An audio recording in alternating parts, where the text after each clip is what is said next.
I can tell you to run, but if you don't know what the monster looks like, how are you gonna run? So, I'm warning you. I'm gonna give you, well, his name is Shane Bates. These are some of his mug shots. I just don't want anyone else to fall victim to him.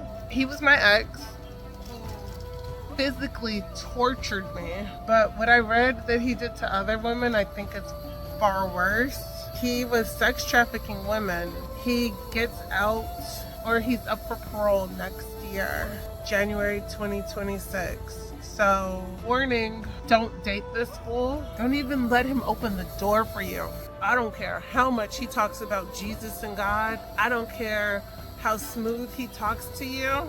Be warned, he is a crazy psycho. Here's my story. To the women and girls he hurt after me, I'm sorry my silence may have caused you pain. There are 8 million stories in the big cities. This is mine.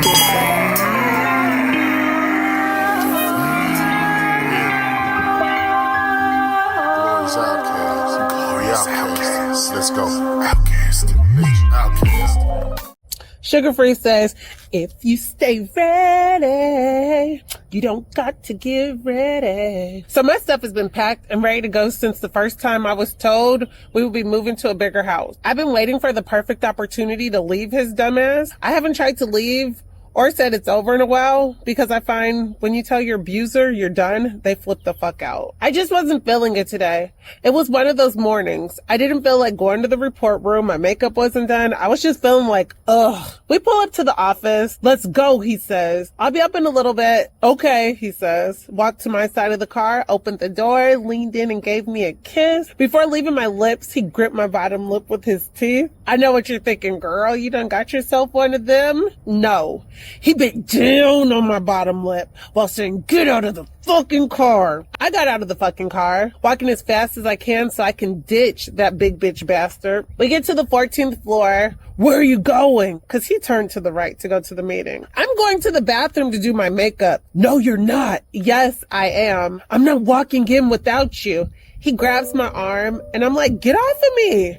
I try to get out of his grip. He puts his hand behind my head and slams it into the metal elevator. I'm screaming. I get this big ass knot on my head and blood is just running down my face. A bunch of my coworkers run out of the room to see what's happening. The secretary comes out stating, you guys can't work till you talk to the boss on Monday. Did he put his hands on you? I'm just in shock and I'm embarrassed. Before I can say anything, he grabs my hand and pulls me in the elevator. On the way down, he takes my phone. We go home. He's trying to kiss me and I'm like, stop. Ugh. He asks, what's wrong? I'm like, do you not see what you did to my forehead? It was an accident. No, it wasn't. I love you. Blah, blah, blah, blah, blah. I'm just shaking my head, wishing I should have left your ass a long time ago. Like Mary sang. I don't want to be with you. Look what you did to my forehead. And he's like, I'm sorry. I'm like, no, look what you did to my forehead. Look, come Monday, if I still have a job, you can leave me. I can't lose you and my job. If they don't fire me Monday, you can go. I won't stop you. You can go freely. I'm like, okay, bet. So Monday rolls around. The boss takes white boy in the office. And after they talk, it's my turn to go in there. The secretary's also in there and she's trying to encourage me to tell the truth. I don't have the strength to do it. I'm scared. He's outside those doors and the only thing I'm thinking of is I get to go home if he still has a job. They're like, does he hit you? I'm like, no. The boss is like, I don't believe in domestic violence. I'm just lying. And I know they knew I was lying. I was guaranteed freedom from this relationship, so I lied. No, he didn't hit me. It was an accident. I slipped and I fell, blah, blah, blah, blah, blah. So the boss says, you guys can work then. I can't work today. Look at my forehead. The boss agreed. So we go home. I'm low-key excited. White boy should be at work, but he's not leaving. I'm in the room getting my stuff. I started taking my luggage to the front door. What are you doing? I was like, you have a job, I'm leaving. He's like, what? And I told him again, you said if you have a job on Monday, I could leave. He starts laughing. And then he says, I love you too much. You're not leaving me. His eyes looked crazy and his jaw was flint. I knew that look all too well. everything just dropped. My jaw, my heart, my stomach, my knees to the ground. Like everything. I died inside. Game over. Mental murder. That hurts so bad to hear, like, your word is not good. Your word's not bond. Like, ugh. So I just walked to the room. I get in the bed and I'm just like crying. I'm still in this fucking hell living with him. He's like what nightmares are made out of. By sharing and liking this video, you may be saving a woman from this monster. So please do that and like, comment, and subscribe. Life before white boy, I had brain surgery and now I suffer from short-term memory loss and seizures. I had to get released to fly back to California from New York to go to brain rehab. I decided that this is my second chance at life. I made a vision wall. What I wanted was too large for a board. I'm gonna live it up. So I started hanging out with my friends from high school and I met a new friend who became my best friend and we're traveling and partying. She turned me into a model. Life is fucking fantastic. I use my social media a lot for modeling. Life was truly a blessing and I wasn't looking for a relationship. So let me tell you how I got here with this fool. Online, this guy hit me up, which it's normal, but the way he came at me was different and that wasn't normal. He kind of intrigued me.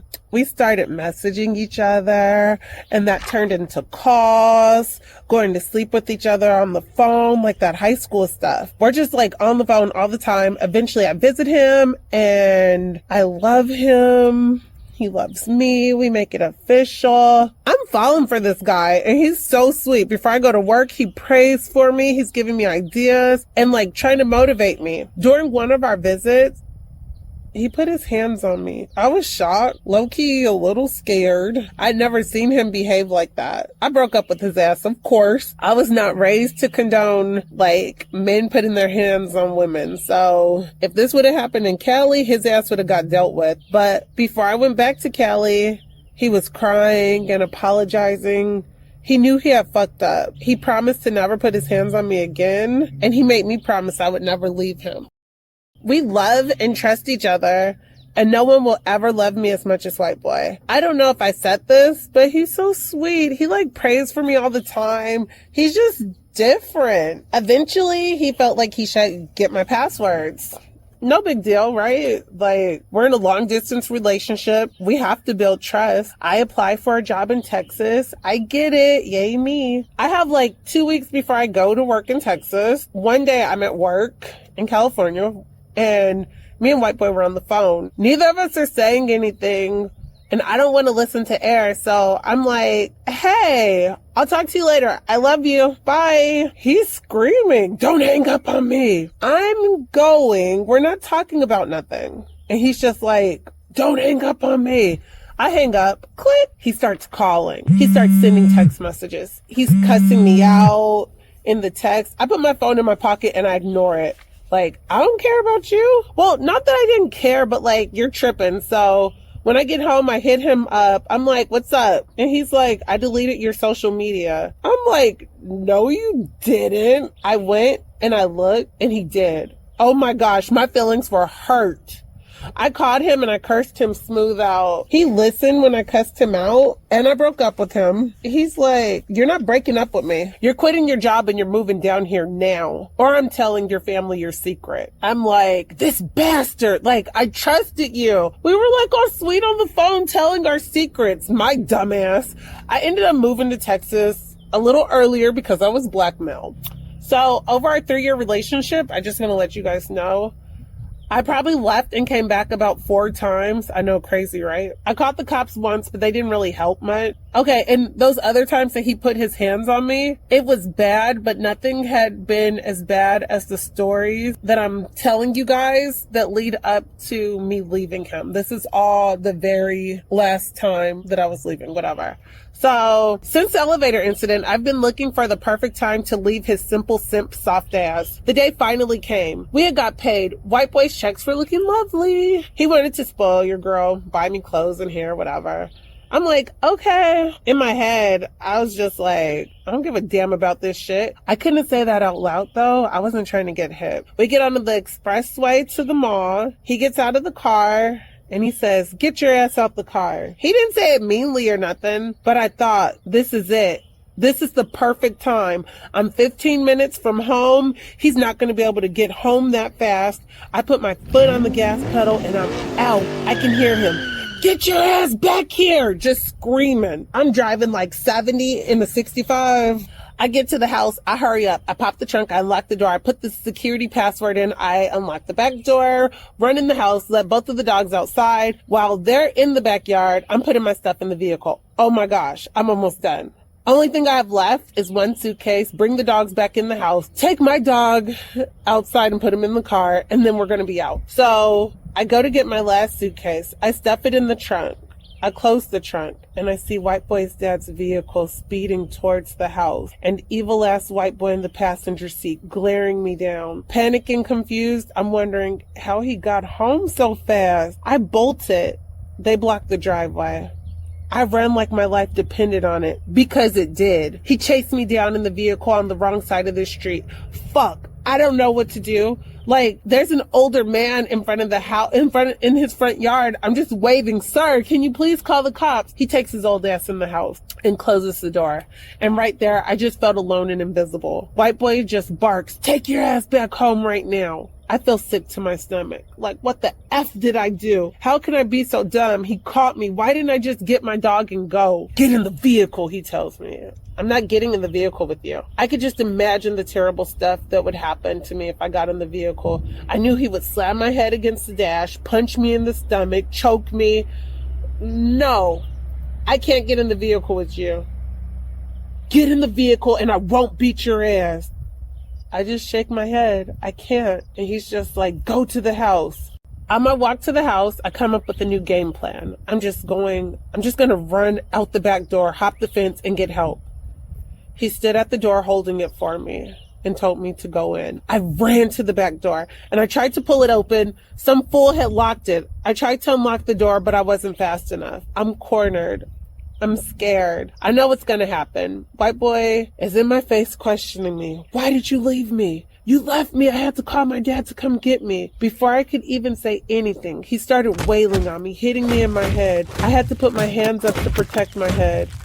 I couldn't swing back because I had to protect my head. I didn't want him to hit me fatally in the head. One of his blows made me fall to the floor. And when I was on the floor, when I was able to get a word out, I cried out, "You're gonna kill me." He kept punching me. His dad's ass was in the kitchen making a fucking sandwich. His dad calmly says, "That's enough." If his mom would have been there, he wouldn't have got to hit me. At least not that many times. Cause she would have used herself as a shield. Boosie Badass would have said, "Your mama had more heart than your daddy's bitch ass." Well, thank God she didn't get hit during one of white boy's big baby bitch fit tantrums.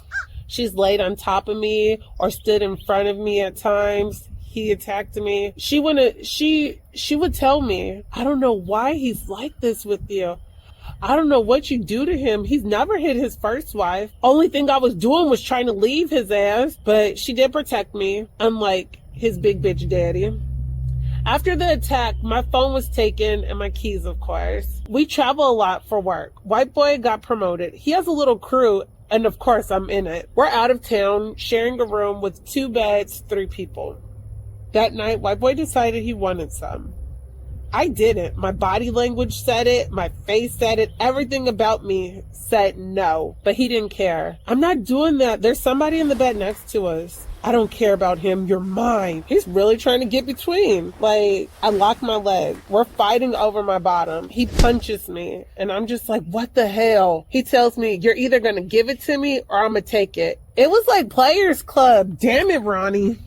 He forced his bitch ass on top of me. I didn't want to get punched again. Crying quietly. I don't want the guy in the bed to wake up if he's sleeping. White boy is hella fucked up. I kept planning my escape. He kept planting his fist and fury on me. I bought a plane ticket to California. I just wanted to be home, and Christmas was my excuse. One day, white boy looks at me and says, "You're not going. You'll be with me for Christmas." I said, "What? You told me I could go. If you leave, you won't come back." And he was right. I wasn't planning to come back, but I had to lie. "I'll come back. I love you." Just trying to make him feel safe, like I wasn't slipping away. But he knew. He's known for a long time I didn't want him. Now I had to figure out something fast. I wanted out. I'd been planning, but he's always there watching, controlling.